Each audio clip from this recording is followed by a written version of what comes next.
नमस्कार दोस्तों, स्वागत है आपका आपके अपने चैनल पर। दोस्तों, अभी नेपाल में चुनाव हुए थे, लेकिन मेजॉरिटी किसी को नहीं मिली। जिसको सबसे ज़्यादा नंबर मिले वो पार्टी सरकार नहीं बना पाई, और जो पार्टी दूसरे और तीसरे नंबर पर रही उन्होंने अलायंस करके सरकार बना ली है। और ये अलायंस किया है नेपाल के पूर्व पीएम केपी ओली शर्मा की पार्टी ने और पुष्प कमल प्रचंड की पार्टी ने। दोनों ही कम्युनिस्ट पार्टियाँ हैं और दोनों ही चीन के करीब है और भारत विरोधी है।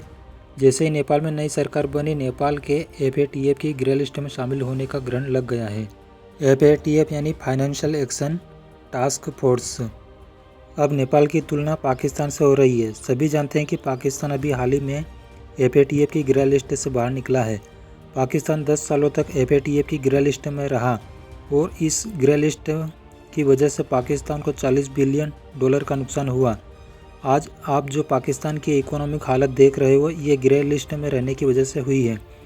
अभी वर्तमान में 80% चांस है कि नेपाल भी एफएटीएफ की ग्रे लिस्ट में शामिल हो सकता है। नेपाल का ग्रे लिस्ट में जाने का कारण है एफएटीएफ की टीम द्वारा नेपाल का दौरा करना। एफएटीएफ को लगता है कि नेपाल में जो मनी लॉन्ड्रिंग और टेरर फंडिंग को लेकर जो कानून है वो न तो पर्याप्त है और न ही उनका सख्ती से पालन हो रहा है। अब ऐसे में संभावना जताई जा रही कि नेपाल भी ग्रे लिस्ट में शामिल हो सकता है। एफएटीएफ की कार्यवाही को भांपकर नेपाल के केंद्रीय बैंक ने अपनी सरकार को आगाह कर दिया है और कहा है कि जो कानून है मनी लॉन्ड्रिंग और टेरर फंडिंग के खिलाफ, उनको या तो सख्त करो या फिर परिणाम भुगतने के लिए तैयार हो जाओ। हमारे हालात भी पाकिस्तान की तरह हो सकते हैं। लेकिन अभी पाकिस्तान एफएटीएफ की ग्रे लिस्ट से बाहर निकल गया है, क्योंकि शहबाज शरीफ की सरकार ने एफएटीएफ की शर्तों को स्वीकार कर लिया है और एफएटीएफ को आश्वासन दिया है कि हम टेरर ऑर्गेनाइजेशन के खिलाफ सख्ती से कार्यवाही करेंगे।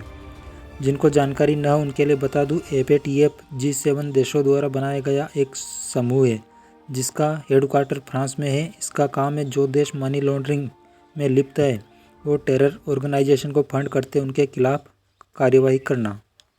एफएटीएफ में 39 मेंबर कंट्रीज़ है और इसमें भारत और चीन भी शामिल है। इन 39 मेंबर्स का ग्रुप ही डिसाइड करता है कि किस देश को लोन देना है और किस देश को नहीं। इसके लिए इन्होंने 3 कैटेगरी बना रखी है: ग्रीन लिस्ट, ग्रे लिस्ट और ब्लैक लिस्ट। अगर कोई देश ग्रीन लिस्ट में है तो इसका मतलब है इस देश को लोन देने से कोई भी कंट्री या एजेंसी जैसे IMF, world bank, Asian development bank मना नहीं करेगा। वहीं अगर कोई देश ग्रे लिस्ट में शामिल है तो 90% चांसेस है कि उसको लोन नहीं मिलेगा। जब पाकिस्तान ग्रे लिस्ट में था तब इसको अपने क्लोज फ्रेंड के भी हाथ पैर जोड़ने पड़ते थे, जैसे चाइना, सऊदी अरब इत्यादि, तब जाकर इसको थोड़ा बहुत लोन मिलता था। वहीं अगर ब्लैक लिस्ट की बात की जाए तो इसमें 99% चांसेस हैं कि लोन नहीं मिलेगा। अभी नॉर्थ कोरिया, ईरान और म्यांमार एफएटीएफ की ब्लैक लिस्ट में है। लोन न मिलने का कारण है कि तुमने जो लोन डेवलपमेंट के लिए लिया था उसका इस्तेमाल डेवलपमेंट में न करते हुए इस लोन का हिस्सा आतंकियों के पास पहुंचा दिया। और दूसरा है मनी लॉन्ड्रिंग। मनी लॉन्ड्रिंग यानी पैसा ब्लैक मनी को वाइट बनाने के काम में ले लिया। तुमने ब्लैक मनी का इस्तेमाल भी इस लोन के साथ कर लिया। और इन सब बातों का एनालिसिस करती है एफएटीएफ। अभी नेपाल में पुष्प कमल दहल केपी ओली शर्मा के समर्थन से पीएम बने हैं और ये ओली साहब चीन के दुलारे हैं। ये इतने दुलारे हैं कि एक बार इन्होंने चीन की लेडीज़ एनवॉय से शॉर्ट्स में ही मीटिंग कर ली थी। जैसा चीन कहता है वैसा करते हैं। जैसे ही पुष्प कमल दहल केपी ओली शर्मा के समर्थन से पीएम बने, चीन का एनवॉय दौड़े दौड़े नेपाल आया और अपने हितों को ध्यान में रखकर काम करवाने लगा। अब एनवॉय था चीन से और चीन और अमेरिका की बनती नहीं। अमेरिका को लगा कि ये पूरी तरह से चीन की गोद में बैठ गए, तो ऐसी स्थिति में एक टीम अमेरिका द्वारा नेपाल भेज दी जाती है। लेकिन केवल केपी ओली शर्मा की चीन की करीबी की वजह से एफएटीएफ ने नेपाल का दौरा किया, ऐसा नहीं है। आतंकी नेपाल की धरती का इस्तेमाल भी भारत के खिलाफ करते हैं।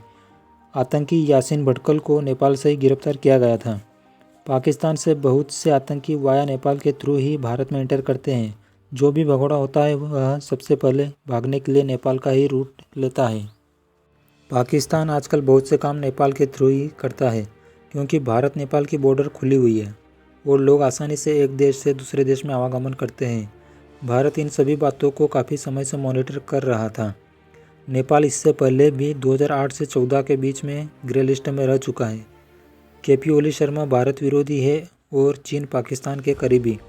भारत के दुश्मन देश पाकिस्तान और टर्की पहले से ही ग्रे लिस्ट में शामिल है। हालांकि पाकिस्तान अभी ग्रे लिस्ट से बाहर निकल गया है।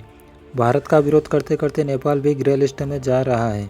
अगर नेपाल ग्रे लिस्ट में शामिल होता है तो नेपाल को लोन मिलना मुश्किल हो जाएगा।